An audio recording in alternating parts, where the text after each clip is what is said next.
Hi everyone, welcome back to Shine classes. First of all good evening to everyone. कैसे हैं आप सब? Hopefully अच्छे होंगे। चलिए आइए शुरुआत करते हैं आज की इस क्लास की। यहाँ पर आपके सोशल साइंस के पेपर पूरे 2022 के होंगे। यह पेपर 2022 का है। इसमें 40 प्रश्न आपको आएंगे। 50 नंबर का यह पेपर है आपका। 25 नंबर आपके पासिंग है और पूरा पेपर जो 40 प्रश्न है वो मैं आपको यहाँ पर सॉल्व करवाने वाली हूँ। तो पूरा वीडियो एंड तक देखिएगा। आपकी यह 20 मिनट की लगभग क्लास होगी जहाँ पर आपको पूरे 40 प्रश्न करवाए जाएंगे और उसके एग्जैक्टली आंसर बताए जाएंगे। आपको जैसा जो उचित लगे उस हिसाब से आप उसी तरीके से अपने आंसर्स को कुछ ऐड करके देख करके इस तरह से अपने आंसर को वहाँ पर लिखना होगा और अपने नंबर गेन करने होंगे। चलिए आइए देखते हैं। यह है आपका 5वां पेपर। दूसरे दिन होगा, पहले साइंस होगा, फिर मैथ होगा, फिर आपका ये सोशल साइंस होगा और आपको ये चीज़ें देखनी होंगी। चलिए आइए शुरुआत करते हैं। देखते हैं। सबसे पहले तो वस्तुनिष्ठ आता है। 2 घंटे का पेपर रहता है। 50 नंबर का पूर्णांक है। सारी चीज़ें आप जानते हैं। ये उसके बारे में पूरी एक डिटेल है जो शॉर्ट फॉर्म में हमें अक्सर पेपर की तरफ मेंशन रहती है। सबसे पहला क्वेश्चन आपके सामने स्क्रीन पर है जो कि हाल ही में मैंने अभी कल करवाया था। तो मोस्टली क्वेश्चन आप आंसर करेंगे। कुछ चीज़ें हैं जो आपको मैं नेक्स्ट जो नया बताऊंगी वो आपके अति लघुत्तरी और लघुत्तरी सेक्शन के जो क्वेश्चन है वो। ऋग्वेद यहाँ पर सबसे प्राचीन वेद है, ये आप जानते हैं। बहुत बेसिक सा क्वेश्चन है जो कि हमसे बहुत बार पूछा जाता है और साथ ही साथ ये आपके बहुत सारे सेमेस्टर्स में भी आता है, तो इस बात का ध्यान रखिएगा। आगे बढ़ते इसी के साथ दूसरा देखते हैं। त्रिपिटक कैसा ग्रंथ है? त्रिपिटक कैसा ग्रंथ है? जैन साहित्य का ग्रंथ है कि बौद्ध का है, वैदिक का है? इनमें से कोई नहीं। तो आप जानते हैं कि सभी साहित्यों के अपने अपने एक पर्टिकुलर ग्रंथ हैं जो काफ़ी विख्यात और फेमस है। उन ग्रंथों में बहुत सारी बातें उनसे संबंधित, उनके धर्म से संबंधित बातें उसमें कही गई हैं, कथित हैं। तो त्रिपिटक कैसा ग्रंथ है? तो आप सभी जानते हैं कि क्या है, ये एक बौद्ध साहित्य का ग्रंथ है। ठीक है, ध्यान रखिएगा। त्रिपिटक कैसा है? तो यहाँ पर आपको बौद्ध धर्म से संबंधित है। इसी के साथ आगे बढ़ते हैं और करते हैं नेक्स्ट प्रश्न। आदिमानव का मुख्य सहयोगी जानवर कौन था? जो आखेटक काल था, आदिमानव का काल था, पत्थरों के टाइम ड्यूरेशन की जो चीज़ें थी, तो वहाँ पर आदिमानव का जो मुख्य सहयोगी जानवर था वह कौन था? बकरी थी, घोड़ा था, कुत्ता था, गाय थी? तो आदिमानव का मुख्य सहयोगी जो था वो हमारा कुत्ता था। इस बात को ध्यान रखिएगा। ठीक है, तीसरे में तीसरा ऑप्शन आपका करेक्ट होगा। इसी के साथ चलते हैं, बढ़ते हैं चौथा। पूरा प्रसारण काल में मानव का व्यवसाय क्या था? पूरा प्रसारण काल जब चल रहा था, स्टोन एज जब चल रहा था, तो जो एक व्यवसाय था मानव का, बिजनेस वगैरह थी जिससे वो आपका खाते मतलब खाते कमाते थे, करते थे, काम करते थे, वो सब क्या है? तो वहाँ पर जो उस समय जैसे जैसे पूरा प्रसारण काल, मध्य प्रसारण काल, नवपाषाण काल आता गया, वैसे वैसे जैसे जैसे जानकारियाँ बढ़ती गई वैसे वैसे चीज़ों में परिवर्तन आने लगा। तो पूरा प्रसारण काल में मानव का जो व्यवसाय था वो आखेट का था। किसका था? आखेट का था। आगे बढ़िए नेक्स्ट। कन्फ्यूशियस किस देश का रहने वाला था? कन्फ्यूशियस किस देश का रहने क्या इंडिया में आया? जैसे बौद्ध मेगास्थनीज आया, जैसे बहुत सारे लोग आए हुए थे। ठीक है, उसी तरीके से कन्फ्यूशियस भी इंडिया में आया हुआ था। तो वो किस देश का रहने वाला था? मिस्र का था, भारत का था, चीन का, सऊदी अरब का? ये भी प्रश्न आपको मैंने पढ़ाया और बताया, कल मैंने करवाया भी था। जिन्होंने नहीं देखा है आप लोग अपने थोड़े से कीमती वक्त निकालिए और वीडियोस को देख लिया करिए। ठीक है, वैसे मैं वो लंबा नहीं कर रही हूँ। तो यहाँ पे कन्फ्यूजस किस देश का रहने वाला था? तो चीन का रहने वाला। ध्यान रखिएगा, आपका राइट आंसर यहाँ पर चीन होगा। इसी के साथ नेक्स्ट पर, पिरामिड किस देश में है? पिरामिड कहाँ है? रोम में, यूनान में, मिस्र में, सऊदी अरब में? पिरामिड किस देश में है? तो हम सभी जानते हैं कि मिस्र में है। ठीक है, आगे बढ़ते हैं। इसी के साथ देखते हैं नेक्स्ट प्रश्न। चलिए आइए फटाफट करेंगे। अपने देश का आदर्श वाक्य सत्यमेव जयते कहाँ से लिया? आप सत्यमेव जयते के बारे में जानते हैं? यह सत्यमेव जयते कहाँ से लिया गया है? कहाँ से लेकर सारी बातें इसमें मेंशन है? कठोपनिषद से, मुंडकोपनिषद से, उपनिषद से, ऋग्वेद से? तो अपने देश का जो एक आदर्श वाक्य है सत्यमेव जयते वो हमारे कहाँ से लिया गया है? मुंडकोपनिषद से। आपका दूसरा ऑप्शन जो है इस प्रश्न के लिए करेक्ट होगा। इसी के साथ आगे बढ़ते हैं और 8वां प्रश्न करते हैं। 8वां है कि कौशल महाजनपद की राजधानी थी। कौशल कहाँ, किस जो महाजनपद था उसकी राजधानी क्या थी कौशल की? श्रावस्ती, वाराणसी, चंपा और कौशाम्बी? तो कौशल जो है वो कहाँ की राजधानी थी? कहाँ की राजधानी थी? आप मुझे बताएंगे कमेंट बॉक्स में। मैंने आपको कल करवाया था, ये एक इंपॉर्टेंट क्वेश्चन है और इससे संबंधित अवंती की, दुर्ग की और जो भी चीज़ें हैं, जितने भी 16 महाजनपद है, 16 महाजनपद के सभी जनपदों की राजधानी आप ज़रूर याद कर लीजिए। ठीक है, ज़रूर से ज़रूर आप उस राजधानी को याद कर लीजिए। आगे बढ़ते इसी के साथ। सांची का स्तूप स्थित है। सांची का स्तूप कहाँ पर है? उत्तर प्रदेश में है, बिहार में है, मध्य प्रदेश में, महाराष्ट्र में? सांची का स्तूप आप देखे हैं, नोट में भी रहता है। ठीक है, सांची के स्तूप के बारे में पता है कि नहीं पता है? लाल किला, सांची का स्तूप, रानी का रवाव, ये सब कहाँ पे है? तो सांची का जो स्तूप है वो मध्य प्रदेश में है। ठीक है, ध्यान रखिएगा। नोट जो आप 10 रुपए की, 100 रुपए की, 500 रुपए की देख रहे हो, 200 रुपए की नोट देखो, उसके पीछे देखो, तो वो चीज़ों पर थोड़ा ध्यान रखो। आगे बढ़ते इसी के साथ 10वां। सूर्य के चारों ओर परिक्रमा करने वाले खगोलीय पिंड क्या कहलाते हैं? सूर्य के चारों ओर सूर्य एक तारा है, हम जानते हैं। उसके चारों ओर जो परिक्रमा हो रही खगोलीय पिंड के द्वारा वह क्या है? क्षुद्र ग्रह है, उपग्रह है, ग्रह है और पुच्छल तारा है। तो हम जानते हैं वह ग्रह होता है। चलिए नेक्स्ट, मानचित्र में मैप्पा से संबंधित किस भाषा का शब्द है? जर्मन का है, अंग्रेजी का है, लैटिन का, हिंदी का। तो मानचित्र की जो उत्पत्ति हुई वो मैप्पा शब्द से हुई है और ये लैटिन भाषा का शब्द है। तो आपका इसमें तीसरा ऑप्शन सही होगा। इसी के साथ आगे बढ़ते हैं, 12वां प्रश्न देखते हैं। शून्य डिग्री अक्षांश को क्या कहते हैं? भूमध्य रेखा, मकर रेखा। तो सूर्य डिग्री 0 इक्वेटर लाइन होती है जिसको हम भूमध्य रेखा कहते हैं। इसी के साथ नेक्स्ट प्रश्न पढ़ेंगे 13 पे। आइए, 21 जून को सूर्य की किरणें कहाँ पर पड़ती हैं? तो यहाँ पे दूसरा ऑप्शन डाल के कर्क रेखा लिख लीजिएगा कि सूर्य की किरणें जो होती हैं वो सीधी 21 जून को कर्क रेखा पर पड़ती हैं। इसी के साथ नेक्स्ट, इनमें से भारतीय अर्थशास्त्री कौन है? मार्शल या जेके मेहता? तो राइट ऑप्शन जो है वो जेके मेहता है। आगे बढ़ते हैं, आप 2-3 अर्थशास्त्री के नाम और याद कर लिए। कभी कभी ये कहता है कि भारतीय अर्थशास्त्री के 2-3 नाम बताइए। आगे बढ़िए, और लास्ट क्वेश्चन है ये आपके बहुविकल्पी का। इतिहास के अध्ययन के स्रोत साहित्य है, शिलालेख है, आलेख है, वगैरह वगैरह चीज़ें हैं। तो यहाँ पर आपका ETC होगा और आपका दोनों ऑप्शन करेक्ट होगा। ठीक है, तो क्या 15 में से 15 मिला? कोई बच्चा ऐसा है जो 15 में से 15 नहीं पाया आपके लेटेस्ट पेपर में? बिल्कुल पाया होगा, सभी ने मिला होगा। ईजी है, सारे प्रश्न हमारे सिलेबस से ओरिएंटेड हैं। आगे बढ़ते हैं, बारी है आपके लघुत्तरी सेक्शन की। सबसे पहला क्वेश्चन आपके सामने स्क्रीन पर है। चलिए देखिए, क्वेश्चन आपसे कह रहा है, क्या कह रहा है क्वेश्चन आपसे? पढ़िए आप सभी फटाफट। क्वेश्चन जो आपसे पूछा जा रहा है, कह रहा है कि पुरातात्विक स्रोतों के नाम लिखिए। ये ध्यान रखिएगा कि जितने भी आपके अतिलघुत्तरी हैं ये आपके बहुविकल्पी भी बन सकते हैं। ठीक है, तो कह रहा है कि पुरातात्विक स्रोतों के नाम लिखिए। तो पुरातात्विक स्रोत अभिलेख और भूमि अनुदान पत्र, ये आप लिख सकते हैं क्योंकि उसमें भूमि अनुदान पत्र पूरा जो लेखा जोखा रहता था वो उसमें दिया रहता था। अभिलेख है, शिलालेख है, आप ऐसी चीज़ें जो है, बहुत सारे शिल्प कलाएँ हैं, मूर्तियाँ हैं, ये सब आप बता सकते हैं। तो आपको काफ़ी बहुत सारे जो है स्तंभ वगैरह है वहाँ पर भी चीज़ें मेंशन की गई हैं। आगे बढ़ते इसी के साथ नेक्स्ट देखिए, और भी चीज़ें मैंने इसमें ली है। मुद्रा है, मुद्रा में आपका वो राजा का नाम व समय उसमें था, किसकी बनी थी, वो सब। मूर्ति कला, चित्रकला और शेष कुछ प्रूफ मिले हैं।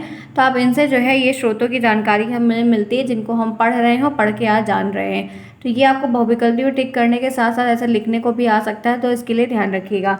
आगे बढ़ते इसी के साथ 17 प्रश्न करते हैं। जिन्होंने क्लास को अभी तक नहीं लाइक किया, आप लोग क्लास को नहीं लाइक, मेरे से आप बोलते हो मैम ये बना दो, मैम वो बना दो, वो भी जो पढ़ाया जाता है वो याद नहीं रखते हो, बस मैम ये मैम वो। मैम भी तो इंसान है डियर, ऐसा थोड़ी हो सकता है कि रोबोट है ऑल टाइम खड़ी हैं। तो आप लोग एक छोटा सा काम नहीं, कुछ बच्चे हैं तो प्यार से करते हैं लेकिन कुछ ऐसे हैं कि कोई मतलब ही नहीं, सर के ऊपर से पार हो जाती है बातें। तो ऐसा मत करिए, एग्ज़ाम टाइम है, आपका एग्ज़ाम है, मेरा मंथली एंड है मेरे प्रोजेक्ट का, लेकिन मैं तब भी पंक्चुअलिटी के साथ काम करने का प्रयास कर रही हूँ जो कि 3rd सेमेस्टर को नहीं कर पा रही हूँ। तो इस कोशिश करिए कि ऐसा काम मत करिए। ठीक है, चलिए जिन्होंने क्लास को अभी तक नहीं लाइक किया फटाफट लाइक। अब इतनी बात पे तो लाइक बनता है कि नहीं बनता है? क्योंकि मंदिर में आना है तो घंटी ज़रूर बजाना है। चलिए आइए देखते हैं 17 प्रश्न क्या है कि हर क्षेत्र की रचना, जितने किताबों की रचनाओं का मेंशन आपके सिलेबस में किया गया उनके नाम और पहले तो नाम और किताब की रचना दोनों याद रखो क्योंकि दोनों पूछ सकते हैं। कभी नाम दे देगा तो किताब की रचना का नाम पूछेगा, कभी रचना दे देगा तो कौन लिखा था वो पूछेगा। तो दोनों एक याद करो, अपने आप याद हो जाएगा। तो हर चरित्र की रचना किसने की है? तो बाणभट्ट ने की है, ध्यान रखिएगा। इसी के साथ आगे बढ़ते हैं और नेक्स्ट प्रश्न देखते हैं। चीन की महान दीवार का निर्माता कौन है? चीन की महान दीवार के बारे में ग्रेट वॉल ऑफ चाइना जानते ही हैं, उसका निर्माता कौन है? राइट आंसर है, यहाँ राइट आंसर है 220 से लेकर 226 ईसा पूर्व का जो समय ड्यूरेशन उस समय था चीन के प्रथम सम्राट किंग सू हुआंग द्वारा। नाम इनका ध्यान रखिएगा, आपको बहुविकल्पी को टिप करने को भी आ सकता है। किंग सू हुआंग द्वारा बनवाई गई दीवार सभी दीवारों में सबसे ज़्यादा प्रसिद्ध थी। चाइना की महान दीवार किंग सू हुआंग ने बनवाई थी। किंग सी, ये एक अलग क्वेश्चन है, ध्यान रखिएगा। ठीक है, ज्योग्राफी के सेक्शन से फिलहाल है लेकिन फिर भी आपको दिमाग में होनी चाहिए। नेक्स्ट, मम्मी क्या है? मम्मी क्या होती है? मम्मी के बारे में जो आपने पिक्चरों में देखा होगा, तो मम्मी एक संरक्षित शव को कहते हैं। ठीक है, एक स्टोर करके दफनाया गया रखा गया शव होता है जिसके अंग और त्वचा को जानबूझकर या बिना जाने बूझे किसी विधि को संरक्षित कर दिया जाता है। ठीक है, उसमें लेप वेप लगा के लपेट के रख देते हैं। संरक्षित करने के लिए उचित रसायन का केमिकल का प्रयोग किया जाता था। जहाँ पे अत्यंत शीतलता होती, बहुत ठंडा होता था, बहुत कम आर्द्रता थी, बहुत कम हवा वगैरह होती थी, बहुत सारी अलग अलग तकनीकियाँ की जाती थी। वो लोग उसमें कुछ लेप वेप लगा के फिर वाइट वाइट पट्टी टाइप का पता नहीं क्या लपेट देते थे। पिक्चरों में फिलहाल देखा है, तो ये सारा चीज़ होता था जो वो ले जाकर दफना देते थे। ठीक है, आगे बढ़िए। जैन धर्म के संस्थापक कौन है? तो हम सभी जानते हैं जैन धर्म के संस्थापक प्रथम तीर्थंकर ऋषभदेव या आदिनाथ, दोनों का एक ही नाम है, ध्यान रखिएगा। इसके लिए कंफ्यूज मत होइएगा क्योंकि जैसे आपके दोनों में से इन लोगों के भी 2-2 3-3 नाम है। आगे बढ़िए। इसी के साथ जैसे जैसे उपलब्धि वाला काम करते जाते वैसे वैसे नाम भी मिलते जाते हैं इनको सर्वोपरि वाले। अर्थशास्त्र के जनक किसे कहा जाता है, कौन होते? 21वें प्रश्न पे हमें तो एडम स्मिथ को हम आधुनिक अर्थशास्त्र का संस्थापक या पिता माना जाता है। एडम स्मिथ को हम आधुनिक अर्थशास्त्र का संस्थापक या पिता मानते हैं। आगे बढ़िए। 22 क्या है? ग्राम पंचायत के 2 कार्य बताइए। ग्राम पंचायत के 2 कार्य बताइए। ग्राम पंचायत में ग्राम की स्वच्छता, गांव की जो स्वच्छता है, शुद्धता है, उसको ध्यान रखो। प्रकाश, सड़क जो प्रकाश है, लाइट है रोड पे, वो सब ठीक है, ध्यान रखो। जो औषधि वगैरह है, दवाएं वगैरह सब मिलनी चाहिए, इमरजेंसी की व्यवस्था होनी चाहिए, कुएं वगैरह में साफ सफाई हो, वहाँ के पानी पी के जो जानवर पेड़ पौधे सब सूखे ना, मरे ना, सार्वजनिक भूमि का उचित उपयोग हो, वहाँ पे चबूतरे वगैरह बने हो, हरियाली हो, बुजुर्ग बैठे, जानवर विश्राम करें, ठीक है, बाजार हो, मेला हो, चौराहे हो, सब कुछ हो, सारी व्यवस्थाएं हो। तो ग्राम पंचायत का पूरा कार्य होता है कि जैसी व्यवस्थाएं गाँव शहर में होती हैं उसका आधा तिहाई तो आप गांव में कर ही सकते हैं। तो पानी की व्यवस्था हो, बिजली टाइम पर आए जाए, ठीक है, और भी जो सामूहिक चीज़ें, लड़ाई झगड़ा ना हो, उसकी व्यवस्था हो, तो सब कुछ देखना पड़ता है। इसी के साथ नेक्स्ट देखते हैं 23। सड़क यातायात संबंधी 2 प्रमुख नियम बता दो। तो यातायात के जो नियम है सड़क के, उनके नियम लिखने हैं। तो सड़क सुरक्षा का नियम और कानून को कहते हैं गाड़ी चलाते समय कभी भी मोबाइल फ़ोन का इस्तेमाल नहीं करना चाहिए। जी हाँ, अक्सर नहीं करना, क्योंकि बाद में दिमाग चला जाता है और आप कहीं और चले जाते हैं, ठीक है। तो यहाँ पर सीट बेल्ट और हेलमेट पहने। सीट बेल्ट और हेलमेट से आए दिन देखें कितने सारे केसेस होते हैं, तो ये काम बिल्कुल भी ना करें। स्पीड से चलें, रूल के हिसाब से चलें, ठीक है, सिग्नल्स को ना तोड़ें, यही सारी चीज़ें हैं। और अपने सीधे चलें, चलने वाले रास्ते पर चलें, लौटने वाले रास्ते पर चलें, अपने डिस्टेंस को बना कर रखें, एक्सीडेंट से खुद को भी बचें, दूसरे को भी बचाएं, ठीक है। आगे बढ़िए। अक्षांश रेखाएं किसे कहते हैं? 24वां प्रश्न है। अक्षांश रेखा क्या होती है? देशांतर रेखा क्या होती है? भूमध्य रेखा क्या होती है? कर्क रेखा क्या होती है? मकर रेखा क्या होती है? पोल क्या होता है? गोलार्ध क्या होता है? सब आएगा लिखने को, आता है।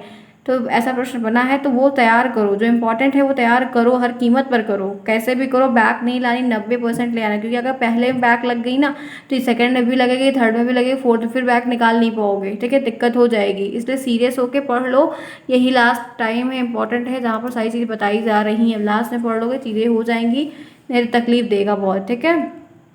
ईजी है, करोगे तो कर ले जाओगे, नहीं करोगे तो दिक्कत होगी। अक्षांश रेखा किसे कहते हैं? ग्लोब पर पश्चिम से पूर्व की ओर खींची गई एक ऐसी इमेजिनरी लाइन, काल्पनिक रेखा को हम अक्षांश रेखा कहते हैं। ग्लोब पर पश्चिम से पूर्व की ओर खींची गई जो काल्पनिक रेखाएं होती हैं वो हमारी अक्षांश रेखाएं होती हैं। ध्यान रखिएगा, बिल्कुल भी नहीं भूलेगा, एक छोटी सी परिभाषा है।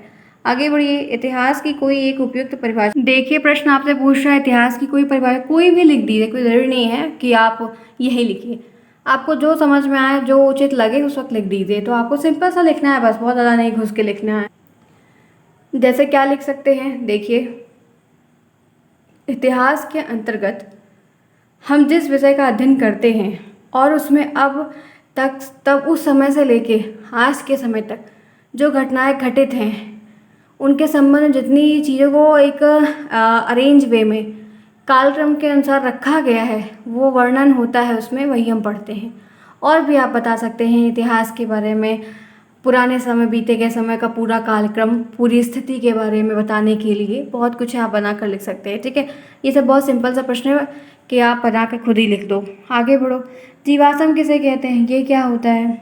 उत्तर में आप लिख सकते हैं किसी भी विलुप्त जंतु या पौधे किसी भी समय जीवित होने का प्रमाण जो है वो जीवाश्म कहलाता है। ध्यान रखिएगा, बहुत छोटी सी बहुत यूनिक परिभाषा है। आगे बढ़िए। प्रसारण काल को कितने भागों में बांटा गया? प्रसारण काल को 3 भागों में बांटा गया। पहला पूरा प्रसारण काल, दूसरा मध्य प्रसारण काल, तीसरा नव प्रसारण काल। आगे बढ़िए। गीज़ा का पिरामिड किसने और कब बनवाया था? मिस्र के महान पिरामिड ऑफ गीज़ा का निर्माण 2560 ईसा पूर्व में बनाया गया था, ठीक है। यह पिरामिड महान शासक खुफ के चौथे वंश के द्वारा बनाया गया था। थोड़ी थोड़ी चीज़ें बहुत यूनिक सी हैं जो आपको नहीं ध्यान होगी। ये गीज़ा के पिरामिड से प्रश्न बन रहा है जो कि लेटेस्ट साल में बना हुआ, तो थोड़ा सा मिस्र की सभ्यता और चीन की सभ्यता, मेसोपोटामिया की सभ्यता, इन सभ्यता संबंधित जो प्रश्न हैं उनको ज़रूर देख लीजिए, ठीक है। मैं वैसे करवा दूंगी, मैं करवा दूंगी आपको, आप लेकिन थोड़ा और देख भी लीजिए, क्योंकि बन सकता है प्रश्न लेटेस्ट बना हुआ है तो हम लेटेस्ट प्रश्न करके ये देख सकते हैं। आगे बढ़िए। अफ्रीका महाद्वीप की सबसे सर्वोच्च चोटी क्या है? तो माउंट किलिमंजारो अफ्रीका की सबसे सर्वोच्च चोटी है जो तंजिया में अवस्थित है। इसकी ऊंचाई 5895 मीटर है। ध्यान रखिएगा, ये जो है ये बहुविकल्पी में कभी कभी पूछ लिया जाता है। आगे बढ़िए। विक्रम साराभाई अंतरिक्ष केंद्र कहाँ है? तो केरल राजधानी तिरुवनंतपुरम में स्थित है। तो आपके 30 प्रश्न मैंने अति लघु उत्तरी के सारे यहाँ पर करवा दिए। क्लास समझ में आई? क्वेश्चंस आपके पेपर्स के हैं। ये क्वेश्चन आपको वहाँ देखने होंगे, आपने किए होंगे ऑलरेडी पहले भी, लेकिन इसके आंसर्स मैं आपको बता दे रही हूँ किस तरह क्या लिखना है। आगे बढ़ते ही बात करते हैं लघु उत्तरी की। लघु उत्तरी प्रश्न यहाँ पर आपको बहुत सिंपल से हैं। चलिए 31 है, मेगास्थनीज के द्वारा भारत यात्रा के दौरान किए गए वर्णन को बिंदुवार लिखो। मैंने इसका आंसर नहीं लिखा है, आप मेगास्थनीज के बारे में बहुत डिटेल में जानते हैं। मेगास्थनीज की जो किताब थी, मेगास्थनीज जो किताबें लिखी है, जो वर्णन किया अपनी यात्रा के वृत्तांत में, आपको उन पॉइंट्स को बताना है, उस परिस्थितियों को कुछ पॉइंट वार बिंदुवार लिखना है। तो 3, 4, 5, 6 पॉइंट कम से कम कि उन्होंने भारत के बारे में क्या कहा है, लोगों के बारे में क्या कहा है, भारत की जो स्थिति थी उस समय उसके बारे में क्या कहा है, पढ़ाई लिखाई की व्यवस्था कैसी थी उसके बारे में क्या कहा है, कितनी जानकारी थी, कितनी कलाओं में निपुण थे, वो सारी बातें आपको इसमें लिखनी होंगी। इसीलिए ये क्वेश्चन आप आंसर राइट करेंगे। दूसरा है बौद्ध धर्म के प्रमुख सिद्धांत और गौतम बुद्ध की शिक्षाएं बताइए। ये भी मैंने इसका आंसर, बौद्ध धर्म के बारे में आप जानते हैं, बौद्ध धर्म के सिद्धांत आप जानते हैं, 8 अष्टांगिक मार्ग है उसके बारे में मैंने आपको बताया है, तो वो सारी बातें आप इसमें लिख सकते हैं। और गौतम बुद्ध की जो शिक्षा थी, जो बोध हो, मतलब जो लोगों को उपदेश दिए हैं, सिखाए हैं, बताए हैं, कुछ महत्वपूर्ण बिंदु वो आप इसमें लिख सकते हैं, क्योंकि आपको 2 नंबर लेना है तो चीज़ें आपको आंसर राइट करनी होगी। आगे बढ़ते हैं इसी के साथ नेक्स्ट देखते हैं। हमारी पृथ्वी पर कुल कितने महाद्वीप हैं, उनके नाम बताने हैं। ये बेसिक सा प्रश्न जो कि आपके ज्योग्राफी के सेक्शन थे, तो कह सकते हैं 7 महाद्वीप में बटा हुआ है। एशिया, अफ्रीका, यूरोप, उत्तर और दक्षिण अमेरिका, उत्तर अमेरिका, दक्षिण अमेरिका, ऑस्ट्रेलिया और अंटार्कटिका। तो ये ध्यान रखिएगा, बिल्कुल भी भूलिएगा नहीं कि अच्छा सिंपल सा और एक बहुत अच्छा प्रश्न इसलिए क्योंकि हर बार आता है, अक्सर सालों में पूछा गया है। भारत को कितने भौगोलिक भागों में बांटा गया है? आपका 34 क्वेश्चन है कि भारत को कितने भौगोलिक भागों में बांटा? तो 6 भागों में। एक उत्तर पर्वत श्रृंखला है, उत्तरी पर्वतीय श्रृंखला, उत्तर भारत का विशाल मैदान है, प्रायद्वीप का पठार है, थार मरुस्थल है, समुद्री क्षेत्र है, द्वीप है, ये सारी चीज़ें वहाँ पर सम्मिलित हैं, जो कि 6 भागों में बटी हुई हैं। आगे बढ़िए इसी के साथ जिला पंचायत के कार्यों का उल्लेख बताइए। कोई भी आप 2 कार्य इनके बारे में, 3 कार्य इनके, 4, 5 कार्य जो आपको याद हो लिख सकते हैं। तो जिले के अंतर्गत ग्राम पंचायत को विकसित करना और मजबूत करें, कि जिले के अंदर जो ग्राम पंचायत है उनको उनका स्थायित्व ले आओ, उनको वहाँ पर जो है बनाओ, करो, उनका पूरा सेटअप बनाओ, ताकि वो भी वहाँ पर सुचारू रूप से चले और आपका सहयोग भी करें। जिले में जनपद पंचायत के बजट की जांच का अनुमोदन भी करें। ठीक है, ध्यान रखिएगा। आगे बढ़िए इसी के साथ नेक्स्ट, नगर निगम के कार्यों का उल्लेख करें। नगर निगम के जो कार्य हैं उनके बारे में बताइए। नगर की सफाई कराना, ठीक है, दायित्व होना चाहिए। नगर है, स्वच्छता होनी चाहिए, नहीं तो बीमारियां फैलेंगी आपके ऊपर, फिर होगा कि वहाँ पे व्यवस्थाएं नहीं है, हॉस्पिटल इतने होंगे, डॉक्टर खर्चा होगा, इससे पहले ही ध्यान रख लो। पानी का, पीने का पानी की व्यवस्था सही से, साफ पानी, स्वच्छ पानी, जानवर पीकर ना मरे और पशु पक्षी पीकर ना मरे, मनुष्य पीकर ना मरे, ठीक है, इसका ध्यान रखो। सड़क और अस्पताल वगैरह मरम्मत हुई चाहिए, नहीं तो मरीज लेटा है, सड़क आपका जो छत है वही गिर गया उसके ऊपर, तो फिर आप तो गए। तो ये सब ध्यान रखो, व्यवस्था करो, ठीक है। और सड़क पर लाइट वाइट व्यवस्था हो, आए दिन एक्सीडेंट ना हो, जानवर ना मरे, मनुष्य चोट वोट ना लगे, जो भी चीज़ें हैं, ठीक है।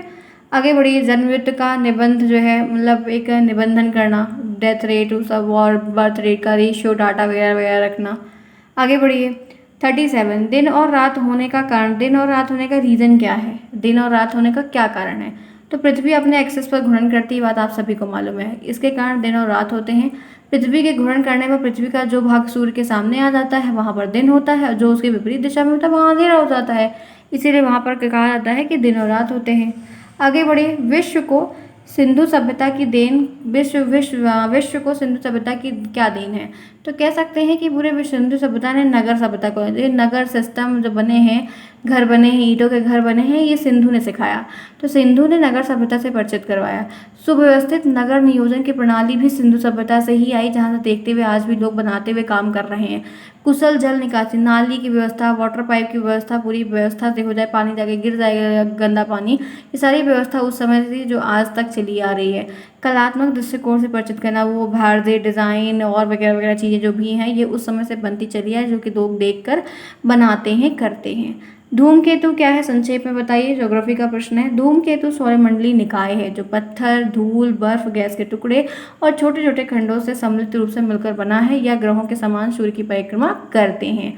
सिंपल सा, साधारण सा, बेसिक सा प्रश्न, ध्यान रखिएगा। आगे बढ़िए, देखते हैं पूरा प्रसारण कालीन चित्रकला व प्रकाश डालिए। तो पूरा प्रसारण कालीन कह सकते हैं कि उत्तर प्रसारण युग में चित्र हरी और गहरी लाल रेखाओं के बनाए गए थे।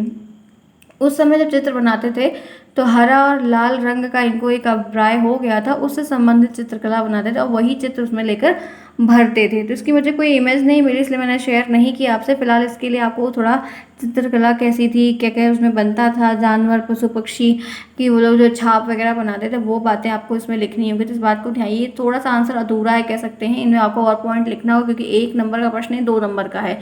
तो 2 नंबर लिखने के लिए आपको थोड़ा इस पे बातें उनकी चित्रकलाओं से संबंधित लिखनी होगी, ठीक है। तो चलिए फ्रेंड्स, आपका ये पूरा पेपर मैंने आपको 2022 का सोशल साइंस का करवा दिया। मुझे उम्मीद है कि आप सभी को अच्छे से दिक्कत नहीं हुई होगी, आपने कर लिया। लेटेस्ट पेपर हमने जब 2022 का कर लिया तो समझिए हमने पूरा कर ही लिया है, क्योंकि लेटेस्ट का रिसेंट का आने का बहुत उम्मीद रहता है। मैं और भी प्रश्न आपको करवाऊंगी, हो जाएगा, ये बहुत है, सब कुछ रिविजन किया, रिविजन कर रहे हैं तो डेली चीज़ें हो जाएंगी। पढ़ते रहिए, देखते रहिए, समझते रहिए। मिलते हैं फिर नेक्स्ट में, तब तक के लिए take care, bye bye, see you soon, best.